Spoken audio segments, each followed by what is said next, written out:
Movie के शुरुआत में हम बेबी नाम के एक लड़की को देखते हैं जो अपने बॉयफ्रेंड कायो को काफी मिस कर रही थी, क्योंकि कायो काफी दिनों से उससे मिल नहीं पाया और वो कायो को मैसेज भी करती है।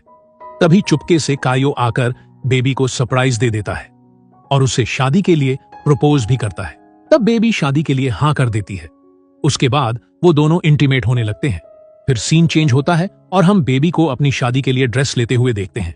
तभी उसकी दोस्त पैटी उससे पूछती है कि क्या तुम पूरी जिंदगी उसके साथ बिताने के लिए तैयार हो, जिस पर बेबी कहती है कि हाँ, मैं कायो के साथ पूरी जिंदगी बिताने के लिए तैयार हूँ। तब पैटी कहती है कि मुझे तो हर रात एक नया लड़का चाहिए, क्योंकि मैं किसी एक इंसान के साथ पूरी जिंदगी बर्बाद नहीं कर सकती। जिसे सुनकर हमें पता चलता है कि बेबी भी अपने पुराने टाइम में काफी रोमांटिक थी और वो हर एक दिन नया नया बॉयफ्रेंड बनाती थी। लेकिन जब से उसकी लाइफ में कायो आया है, तब से वो पूरी तरीके से बदल गई है। अब बेबी अपने दोस्त को भी यही समझाती है कि तुम भी एक अच्छा लड़का देखकर शादी कर लो। उसके बाद हमें पता चलता है कि बेबी कायो के गर्लफ्रेंड होने के साथ साथ उसकी बिजनेस पार्टनर भी है और आज चायो के कोर्ट में पेशी है। इसीलिए बेबी जब अपने असिस्टेंट के साथ कोर्ट में जा रही होती है तो कोर्ट के बाहर उसे एक बाइक दिखाई देती है, जिसे देखकर बेबी को उसके पुराने दिन याद आ जाते हैं जब उसको बाइक चलाना काफी अच्छा लगता था। फिर बेबी कोर्ट में आ जाती है, लेकिन कायो अभी तक कोर्ट में नहीं पहुंचा था, जिससे उसको काफी टेंशन हो रही थी। इतने में वहां का जज मार्को भी कोर्ट में आ गए थे। तब जज को देखकर बेबी का दिल जोर से धड़कने लगता है, क्योंकि वो जज दिखने में काफी ज्यादा स्मार्ट और हैंडसम था। तभी वहां पर कायो भी आ जाता है और उसकी सुनवाई शुरू हो जाती है। और कायो के कंपनी पर यह इल्जाम लगा है कि कायो की कंपनी एक दूसरे गोल्ड नाम के कंपनी के साथ मिलकर फ्रॉड कर रही है और इसीलिए कायो की कंपनी को कोर्ट की तरफ से नोटिस मिला था। उसके बाद कायो कोर्ट को थोड़े बहुत सबूत पेश करता है, जिसे देखने के बाद जज को पता चलता है कि कायो के कंपनी ने कोई भी फ्रॉड नहीं किया है। इसलिए जज उसके कंपनी को बाइज्जत बरी कर देता है। जिसके बाद कायो बेबी से गले मिलता है, लेकिन बेबी का ध्यान तो सिर्फ जज पर था। फिर हम देखते हैं कि कायो को कंपनी के काम से किसी दूसरे शहर जाना था, इसीलिए वो बेबी को गुड बाय कहकर दूसरे शहर के लिए निकल जाता है। उसके बाद हमें पता चलता है कि रात को बेबी की बैचलर पार्टी होने वाली है, इसीलिए वो अपने असिस्टेंट को भी पार्टी के लिए इनवाइट करती है, जिसका नाम थियागो है, जो कि उसका बेस्ट फ्रेंड भी है। लेकिन थियागो उस पार्टी में आने से मना कर देता है और बेबी अपनी नई जिंदगी शुरू करने वाली थी और वो अपनी सभी पुरानी यादों को मिटा देना चाहती थी। इसीलिए वो अपनी पुरानी बाइक को भी बेच देती है, जिससे उसको काफी लगाव था। उसके बाद हम बैचलर पार्टी में देखते हैं, जहां सिर्फ लड़कियां ही थीं। तभी वहां पर एक लड़का अपने कपड़े उतारकर उनके सामने डांस कर रहा था और वो सभी लड़कियां उसको देखकर एंजॉय कर रही थीं। उसके बाद वो सारी लड़कियां बेबी को गिफ्ट्स देती है, लेकिन एक गिफ्ट में बेबी को कुछ ऐसा मिलता है जिसे देखकर वो पूरी तरीके से टूट जाती है। और इस गिफ्ट में कायो की कुछ तस्वीरें होती है, जिसमें वो किसी दूसरी लड़की के साथ इंटीमेट हो रहा था। उसके बाद बेबी अपने आप को एक वॉशरूम में लॉक कर लेती है, जिससे पैटी काफी परेशान हो जाती है। तभी वहां पर थियागो भी आ जाता है और वो उसको समझाने लगता है, जिसके बाद बेबी बाथरूम से बाहर आ जाती है। लेकिन अब बेबी कायो से बदला लेना चाहती थी, इसीलिए वो उन दोनों को लेकर कायो के ऑफिस आ जाती है, ताकि उस लड़की के बारे में और भी कुछ पता कर सके। लेकिन वहां का सिक्योरिटी गार्ड उन तीनों को अंदर जाने नहीं दे रहा था। तब वो तीनों उसको कन्विंस करते हैं कि बेबी की शादी तुम्हारे बॉस के साथ होने वाली है, इसीलिए बेबी तुम्हारे बॉस के लिए कुछ सरप्राइज लेकर आई है, जिसे रखने के लिए हमें अंदर जाने दो। तब उनकी बात सुनकर सिक्योरिटी गार्ड उनको अंदर जाने की परमिशन दे देता है, लेकिन वो सिक्योरिटी गार्ड भी उनके साथ जाने लगता है। तब पैटी उस सिक्योरिटी गार्ड को बहकाकर दूसरे कमरे में ले जाती है और उसके साथ इंटीमेट होने लगती है। दूसरी तरफ बेबी कायो के ऑफिस में चेकिंग करने लगती है। तभी उसे उस लड़की के बारे में सब कुछ पता चल जाता है कि वो लड़की कायो के साथ 2 साल से रिलेशनशिप में है, जिसे जानने के बाद बेबी को काफी गुस्सा आता है और वो वहां के सभी चीजों को तोड़ने लगती है। तब चीजों के टूटने की आवाज सुनकर गार्ड को शक होने लगता है, लेकिन पैटी उसको किसी तरह बिजी रख रही थी। फिर थोड़ी देर बाद वो चारों अपने अपने कमरों से बाहर आ जाते हैं और उस गार्ड को बाएं कहकर वो तीनों अपने कार में आकर बैठ जाते हैं। तब बेबी कायो से बदला लेकर काफी खुश होती है, लेकिन अगले ही पल वो दुखी भी हो जाती है, क्योंकि कायो ने जो उसके साथ किया वो बहुत गलत था। उसके बाद काफी दिन बीत जाते हैं, लेकिन बेबी अभी तक रो रही थी क्योंकि वो चायो को भुला नहीं पा रही थी। फिर एक दिन पैटी उसके घर आती है और उसकी ऐसी हालत देखकर वो उसको नया मेकओवर देने के लिए उसे ले जाती है। और ये नया मेकओवर बेबी पर काफी अच्छा लग रहा था और साथ ही बेबी ने फैसला कर लिया था कि वो कायो के साथ बिजनेस पार्टनरशिप खत्म कर देगी। उसके बाद बेबी जज मार्को के पास अपना फाइल लेने जाती है क्योंकि पेशी के दिन वो अपना फाइल यहीं भूल गई थी। तब बेबी को इस लुक में देखकर जज मार्को भी उस पर फिदा हो जाता है। फिर बेबी फाइल लेकर जैसे ही बाहर आती है तभी उससे मिलने कायो आता है और वो उससे माफी मांगने लगता है, लेकिन बेबी उसको वहां से जाने के लिए कहती है, मगर कायो उसकी बात नहीं मान रहा था। तभी वहां पर जज आ जाता है। तब जज को देखकर कायो वहां से निकल जाता है। उसके बाद जज मार्को और बेबी एक क्लब में जाते हैं और एक दूसरे से बातें करने लगते हैं।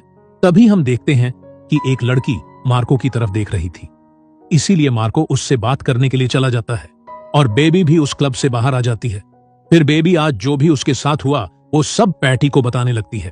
उसके बाद बेबी अपने घर आ जाती है जहां उसके घर का दरवाजा खुला हुआ था और जैसे ही वो अंदर जाती है तो देखती है कि उसके घर का सारा सामान बिखरा हुआ है, जिसका मतलब ये है कि किसी ने उसके घर के अंदर आकर तलाशी ली है, जिसे देखकर वो काफी घबरा जाती है। इसीलिए वो थियागो को कॉल करके अपने घर बुलाती है। फिर थोड़ी देर बाद थियागो वहां पर पहुंच जाता है। तब बेबी उसको जज मार्को के बारे में बताने लगती है, जिस पर थियागो कहता है कि मार्को अच्छा आदमी नहीं है, तुम उससे दूर रहो।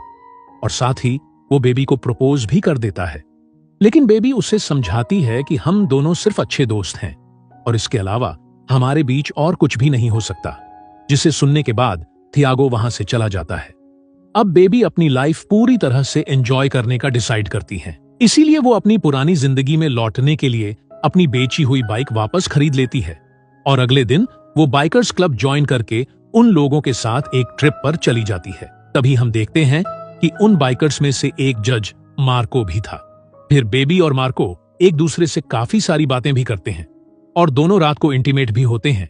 फिर सुबह होते ही मार्को वहां से चला जाता है। तब एक बाइकर बेबी को जाकर बताता है कि ये मार्को बहुत ही अजीब इंसान है, इसीलिए तुम उससे दूर रहो, जिसे सुनकर बेबी को काफी अजीब लगता है। उसके बाद हम देखते हैं कि बेबी अपने ऑफिस में होती है।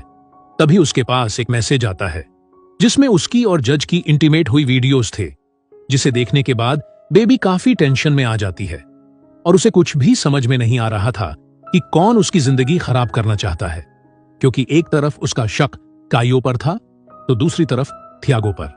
फिर कुछ दिन गुजर जाते हैं और हम देखते हैं कि बेबी ने कायो का लैपटॉप अनलॉक कर दिया है, जिसके अंदर कायो के सभी इलीगल कामों का काला चिट्ठा था और कायो के कंपनी पर जो भी फ्रॉड का इल्जाम लगा था वो बिल्कुल सच था। इसलिए वो थियागो को बुलाकर कहती है कि हमें पुलिस के पास जाना चाहिए। इसी दौरान मार्को बाबी के पास डेट की इनविटेशन भेजता है। फिर हम देखते हैं कि बेबी मार्को के घर जाती है और वो दोनों काफी ज्यादा एंजॉय करते हैं, जिसके बाद बेबी बार बार मार्को के घर जाने लगती है और वो दोनों काफी ज्यादा रोमांस भी करते हैं। लेकिन एक रात वही औरत मार्को से मिलने आती है जिसको हमने क्लब में देखा था, और इस औरत का नाम पौला होता है जो मार्को की पत्नी हुआ करती थी। और जैसे ही बेबी को पता चलता है कि मार्को शादीशुदा आदमी है तो उसे काफी ज्यादा गुस्सा आ जाता है और वो अपनी बाइक लेकर वहां से निकल जाती है। फिर बेबी गुस्से में काफी तेजी से बाइक चला रही थी, जिसकी वजह से उसका एक्सीडेंट हो जाता है और अब बेबी को हॉस्पिटल में एडमिट करके ट्रीटमेंट किया जाता है। फिर वो पूरी तरह से ठीक होकर अपने घर वापस आ जाती है। तभी वहां पर मार्को भी आ जाता है और उससे माफी मांगकर कहता है कि मेरी सिचुएशन समझने के लिए मेरे साथ चलो। फिर वो दोनों हॉस्पिटल आ जाते हैं, जहां बेबी को पता चलता है कि मार्को की 4 साल की एक बेटी है जिसको किसी तरीके की बीमारी है। दरअसल पौला जब प्रेग्नेंट थी तो वो हर तरह की नशा करती थी और इसी वजह से उनकी बेटी इस बीमारी के साथ पैदा हुई और यही कारण था कि मार्को पौला के साथ नहीं रह पाया। तब उसकी बातें सुनकर बेबी को थोड़ा अच्छा लगता है।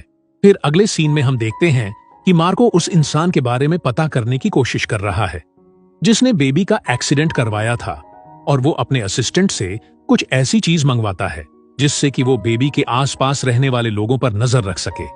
उसके बाद हम चायो को देखते हैं जिसको किसी ने काफी बुरी तरह से मारा है तभी उसके पास हम थियागो को देखते हैं, जिसे हमें पता चलता है कि ये सारे गलत काम थियागो ही कर रहा था, किसी गैंग के साथ मिलकर।